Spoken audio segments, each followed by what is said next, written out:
M ಯಾತಕ್ಕೆ ಪ್ರತಿಷ್ಠೆ ಮಾಡ್ಕೋಬೇಕು?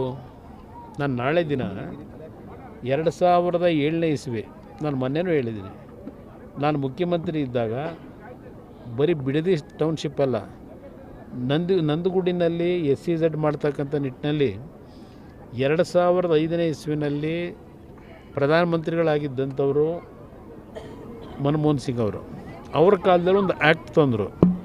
SEZನ ಇವತ್ತು ಮಾಡಬೇಕು ಅಂತಕ್ಕಂಥ ನಿಟ್ಟಿನಲ್ಲಿ ಕೆಲವು ಭೂಮಿಗಳನ್ನು ತೆಗೆದುಕೋಬೇಕು, ಕೈಗಾರಿಕೆಗಳ ಒಂದು ಪ್ರೋತ್ಸಾಹ ಕೊಡ್ತಕ್ಕಂಥದ್ದು, ಹೊರದೇಶಗಳಿಗೆ ನಾವು ರಫ್ತು ಮಾಡ್ತಕ್ಕಂಥ ನಿಟ್ಟಿನಲ್ಲಿ ಕೈಗಾರಿಕೆಗಳಿಗೆ ಪ್ರೋತ್ಸಾಹ ಕೊಡಬೇಕು ಅಂತ ಹೇಳಿ SEZ ಅಂತಕ್ಕಂಥ ಒಂದು ಕಾರ್ಯಕ್ರಮ ತಂದರು ಅವತ್ತು ಪ್ರಧಾನಮಂತ್ರಿಗಳಿದ್ದಾಗ. 2007ರಲ್ಲಿ ನಮ್ಮ ರಾಜ್ಯದಲ್ಲಿ ನಾನು ಮುಖ್ಯಮಂತ್ರಿ ಇದ್ದಾಗ ಏನೋ ಆ ಕೇಂದ್ರ ಸರ್ಕಾರ 60 ದಿನಗಳ ಗಡುವು ಕೊಟ್ಟಿದ್ದರು ಕೆಲವು ವಿಷಯದಲ್ಲಿ SEZನ ಎಲ್ಲೆಲ್ಲಿ ಮಾಡಬೇಕು ಅಂತಕ್ಕಂಥದ್ದು. ಅದನ್ನು ತೆಗೆದುಕೊಂಡು ವಿಧಾನಸಭೆಯಲ್ಲಿ 3 ದಿನಗಳ ಕಾಲ ಚರ್ಚೆ ಆಗುತ್ತೆ.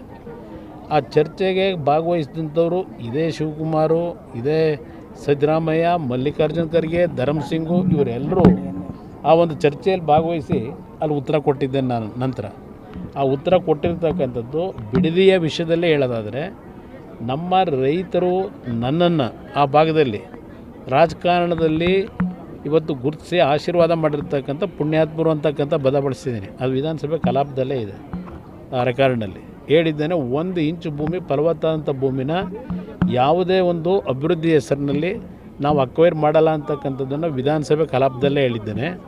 ಮುಂದೆ ಬಂದಂಥವರು ಏನೇನು ಮಾಡಿದ್ದಾರೆ ಅಂತ ಅವರೇ ಒಂದು ಮಾಹಿತಿ ಇಟ್ಟಿದ್ದಾರೆ ನಿಮ್ಮ ಮುಂದೆ. ಇಲ್ಲಿ ಎಂಥದ್ದು ರೆಡ್ ಝೋನು ಅಂತಾರೆ. ಅವರ ಈಗ ನನ್ನ ಹತ್ರ ಇದ್ದಂಥ ವ್ಯಕ್ತಿಗೆ ಅಲ್ಲಿದ್ದಾರಲ್ಲ, ಮೊನ್ನೆ ಒಂದು ಕನ್ನಡಪ್ರಭದಲ್ಲಿ ಒಂದು ಸುದೀರ್ಘವಾದ ಇಂಟರ್ವ್ಯೂ ಕೊಟ್ಟಿದ್ದಾರೆ. ಕುಮಾರಸ್ವಾಮಿಯವರು ರೆಡ್ ಝೋನ್ನ ಲಿಫ್ಟ್ ಮಾಡದೇ ಇದ್ದಿದ್ದರಿಂದ ಇವತ್ತು ಭೂಮಾಫಿಯಾಗಳು ಭೂಮಿನ ಲೂಟಿ ಮಾಡ್ತಕ್ಕಂಥದ್ದು ಸ್ಥಗಿತ ಆಯಿತು. ಅವತ್ತೇನಾದರೂ ರೆಡ್ ಝೋನ್ನ ಏನಾದರೂ ಲಿಫ್ಟ್ ಮಾಡಿದರೆ ಭೂಮಾಫಿಯಾದವರು ಭೂಮಿಗಳನ್ನು ಖರೀದಿ ಮಾಡ್ತಿದ್ರು, ಲೂಟಿ ಮಾಡೋರು. ಕುಮಾರಸ್ವಾಮಿಯವರು ರೆಡ್ ಝೋನ್ನ ತೆಗೆದೇ ಇದ್ದಿದ್ದು ಈಗಲೂ ಭೂಮಿ ಉಳ್ಕೊಂಡಿದೆ ಅಂತ ಹೇಳಿದ್ದಾರೆ ರೈತರಿಗೆ.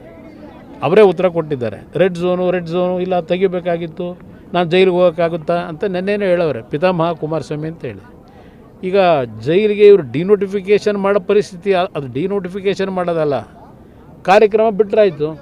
ಈಗ ಪ್ರಿಲಿಮಿನರಿ ನೋಟಿಫಿಕೇಷನ್ನು, ಫೈನಲ್ ನೋಟಿಫಿಕೇಷನ್ನ ಒಂದು 3 ಹಳ್ಳಿ ಮೇಲೆ ಮಾಡಿ, ಈಗ ಎಲ್ಲಾದರೂ ನಾನು ಕೇಳಲಿಕ್ಕೆ ಬಯಸ್ತೀನಿ, ಒಬ್ಬ ಶಾಸಕ ನೆನ್ನೆ 2.5 ಕೋಟಿ ಬಂದು ಇದು ಅಕ್ವೈರ್ ಮಾಡೋದಕ್ಕೆ ಕೊಡ್ತಾಯಿದ್ದೀವಿ ಅಂತೇಳಿ, ಅದೇನೋ ಚೆಕ್ ಕೊಡ್ತಾಯಿದ್ದೀವಿ ಅಂತ 7 ಜನಕ್ಕೆ ಒಂದು ಫೋಟೋ ಹಾಕ್ಸ್ಕೊಂಡಿದ್ದಾರಲ್ಲ, ಈ ಒಂದು ಲ್ಯಾಂಡನ್ನು ಅಕ್ವೈರ್ ಮಾಡಿದಾಗ ಆ ಹಣ ಒಬ್ಬ ಶಾಸಕ ಕೊಡ್ಲಿಕ್ಕೆ ಸಾಧ್ಯ ಇದೆಯಾ? ಕೊಡೋಕ್ಕೆ ಸಾಧ್ಯ ಇದೆ ಟೆಕ್ನಿಕಲಿ? ಯಾವ ಮಟ್ಟಕ್ಕೆ ಆಡಳಿತ ನಡೀತಾ ಇದೆ ರಾಜ್ಯದಲ್ಲಿ ಅದಕ್ಕೆ ತೋರಿಸ್ಕೊಳಕ್ಕೆ? ಅಲ್ಲಿ 12,500 ಕೋಟಿ ಸಾಲ ತಗೊಂಬಂದವ್ರೆ. ಎಲ್ಲಿ?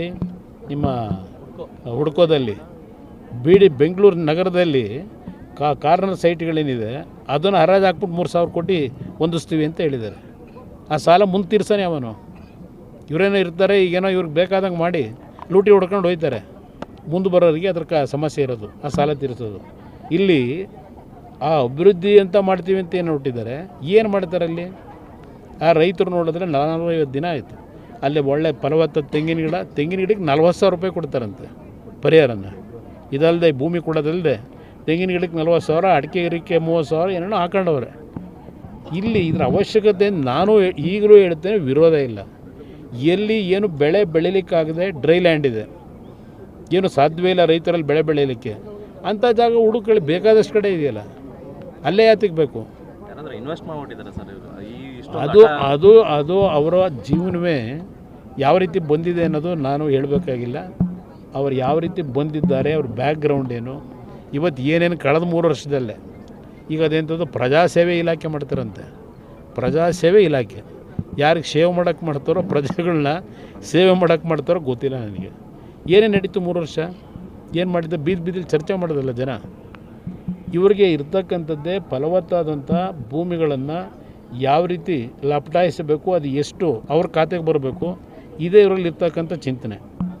ಅಭಿವೃದ್ಧಿ ಹೆಸರಿನಲ್ಲಿ ಈ ರೀತಿ ಲೂಟಿ ಮಾಡೋದೇನಿದೆ ಹೇಳಿದ್ದೀನಿ. ಅದನ್ನ ಪಾಪ ಹೇಳಿದ್ರು, ಏನೋ 10 ರೂಪಾಯಿ ಯಾರಾದರೂ ನಿಮಗೆ ಲಂಚ ಕೇಳಿದ್ರು ಸರ್ಕಾರಿ ಕಚೇರಿಯಲ್ಲಿ, ಅದು ಯಾವುದೋ ಫೋನ್ ನಂಬರ್ ಕೊಡ್ತೀನಿ, ಫೋನ್ ನಂಬರ್ ತಕ್ಷಣ ಫೋನ್ ಮಾಡಬೇಕು ಅಂತ ಹೇಳಿ.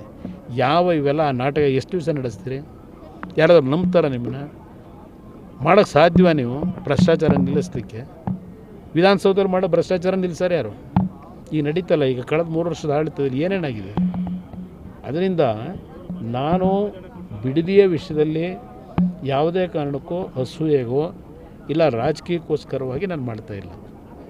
ಈಗ ನಾವು ಹಲವಾರು ಬಾರಿ ನೈಸ್ ಯೋಜನೆ ದೇವೇಗೌಡರು ತೀರ್ಮಾನ ಮಾಡಿದ್ರು, ಒಂದು ಬೆಂಗಳೂರು ಮೈಸೂರು ನಡುವೆ ಒಂದು ಒಳ್ಳೆಯ ರಸ್ತೆ ಮಾಡಬೇಕು ಅಂತ. ಕಾರಣ 85-86ನೇ ಇಸ್ವಿನಲ್ಲಿ ಒಂದು ಆಕ್ಸಿಡೆಂಟಲ್ಲಿ ಮಾಯಗನಹಳ್ಳಿ ಅಂತ ಹೇಳಿ ಆಕ್ಸಿಡೆಂಟಾಗಿ ಮಕ್ಕಳು ಸತ್ತರು, 8 ಜನ ಮಕ್ಕಳು. ಆ ಹಿನ್ನೆಲೆಯಲ್ಲಿ ದೇವೇಗೌಡರು ಒಂದು ರಸ್ತೆ ಆಗಬೇಕಿಲ್ಲ ಅಂತಕ್ಕಂಥದ್ದು ನಿರ್ಧಾರ ಮಾಡಿದ್ರು. ಅವರು ಡೆಲ್ಲಿಗೆ ಹೋದರೆ ಬಂದಂಥ ಸರ್ಕಾರಗಳು ಆ ಕಂಪನಿ ಜೊತೆ ಸೇರ್ಕೊಂಡು ಏನೇನು ಅನಾಹುತ ಮಾಡಿ ಎಷ್ಟೆಷ್ಟು ಲೂಟಿ ಆಗಿದೆ ಇವತ್ತು ನಾನು ಕೇಳಲಿಕ್ಕೆ ಬಯಸ್ತೀನಿ. ನೈಸ್ ರಸ್ತೆ ಹೆಸರಿನಲ್ಲಿ ಭೂಮಿಗಳು ಅಕ್ವೈರ್ ಮಾಡಿದ್ರಲ್ಲ, ನೀವು ಬೆಂಗಳೂರು ನಗರದ ಹೊಸಕೆರೆಹಳ್ಳಿ ಈ ಟೋಲ್ ಗೇಟ್ ಇದೆಯಲ್ಲ, ಅದರ ಪಕ್ಕದಲ್ಲಿ ಡಿನೋಟಿಫಿಕೇಷನ್ ಮಾಡಿಸ್ಬಿಟ್ರೆ ಜೈಲಿಗೆ ಹೋಗ್ಬಿಡ್ತಾರಂತೆ ಇವರು. ಸಿದ್ದರಾಮಯ್ಯರ ಕಾಲದಲ್ಲಿ 450 ಎಕರೆ ಡಿನೋಟಿಫೈ ಎಲ್ಲ ರೀಡು ಹೆಸರಿನಲ್ಲಿ ಮಾಡಿದ್ರಲ್ಲ, ಏನು ಜೈಲಿಗೆ ಕಳಿಸಿದ್ರಾ? ಈಗ ನೀವು ಬೆನಗನಹಳ್ಳಿನಲ್ಲಿ ಸತ್ತು ವ್ಯಕ್ತಿ ಕೈನಲ್ಲಿ ತಗೊಂಡಿದ್ದೀನಿ ಅಂತ ಹೆಬ್ಬೆಟ್ಟು ಹೊತ್ತಿಸ್ಕೊಂಡು ಡಿನೋಟಿಫಿಕೇಷನ್ ಮಾಡಿಸ್ಕೊಂಡ್ರಲ್ಲ, ಜೈಲಿಗೆ ಹೋಗಿದ್ದೀರಾ? ನೀವು ಯಾವ ರೀತಿ ಬಚಾವಾಗಬೇಕು, ಏನು ಮಾಡಬೇಕು ಅದರಲ್ಲಿ ಎಕ್ಸ್ಪರ್ಟ್ ಇದ್ದೀರಿ, ನನಗೆ ಗೊತ್ತಿದೆ. ಈ ನಾಟಕ ಬಿಟ್ಟು ಗೌರವಯುತವಾಗಿ ಇವತ್ತೇನು ಅಧಿಕಾರ ಸಿಕ್ಕಿದೆ 4 ದಿನ ಒಳ್ಳೆ ಕೆಲಸ ಮಾಡಿದ್ರೆ ಇವತ್ತು ನಮ್ಮ ಬೆಂಬಲ ಇದೆ.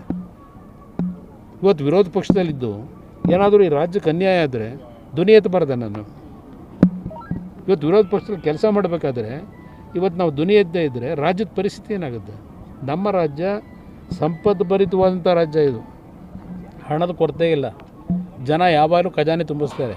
ಆ ತುಂಬಿಸಿರೋ ದುಡ್ಡನ್ನು ಸರಿಯಾದ ರೀತಿ ಗುಣಾತ್ಮಕವಂಥ ಕೆಲಸಗಳಿಗೆ ಉಪಯೋಗ ಮಾಡದೆ ಸ್ವೇಚ್ಛಾಚಾರವಾಗಿ ನೀವು ಇದೆಲ್ಲ ಮಾಡ್ಕೊಂಡು ಯಾರ ಮೇಲೆ ಯಾತಕ್ಕೆ ದೂರ್ತೀರಿ? ಭಗವಂತ ಏನೋ ಒಂದು ದೇವ್ರು ನಂಬಿದ್ದೀರ ಅಲ್ವಾ? ದೇವ್ರ ಮೇಲೆ ನಿಮಗೆ ಏನಾದರೂ ನಿಜಕ್ಕೂ ನಿಮ್ಮ ಹೃದಯದಲ್ಲಿ ಆ ಭಯ ಭಕ್ತಿ ಇದ್ದರೆ ಹಿಂದೆ ನಡೆದದ್ದು ಬಿಟ್ಬಿಡಿ, ಈಗಲಾದರೂ ಒಳ್ಳೆ ಕೆಲಸ ಮಾಡಿ. Thank you. ಕರ್ನಾಟಕ ಪ್ರದೇಶ ಕಾಂಗ್ರೆಸ್ ಸಮಿತಿಯ ನೂತನ ಅಧ್ಯಕ್ಷರಾಗಿ ನೇಮಕಗೊಂಡಿರುವ ಹಾಗೂ ವಿಧಾನ ಪರಿಷತ್ ಚುನಾವಣೆಯಲ್ಲಿ ಜಯಗಳಿಸಿರುವ ಹಿರಿಯ ನಾಯಕ ಬಿಕೆ ಹರಿಪ್ರಸಾದ್ ಅವರಿಗೆ ಹೃತ್ಪೂರ್ವಕ ಅಭಿನಂದನೆಗಳು. ಶುಭ ಕೋರುವವರು ಶ್ರೀಮತಿ ಸಂಧ್ಯಾ ಮಂದಾರಿ, ಐಎನ್ಟಿಯುಸಿ ಮಹಿಳಾ ರಾಜ್ಯಾಧ್ಯಕ್ಷರು ಹಾಗೂ ಜೀವನ್ ಸಂಧ್ಯಾ ಫೌಂಡೇಶನ್ ಸಂಸ್ಥಾಪಕ ಅಧ್ಯಕ್ಷರು, ಬೆಂಗಳೂರು. ಹೆಚ್ಚಿನ ವಿಡಿಯೋಗಳಿಗೆ ಪ್ರತಿಧ್ವನಿ ಯೂಟ್ಯೂಬ್ ಚಾನೆಲ್ ಸಬ್ಸ್ಕ್ರೈಬ್ ಮಾಡಿ, ಬೆಲ್ ಐಕಾನ್ ಕ್ಲಿಕ್ ಮಾಡಿ.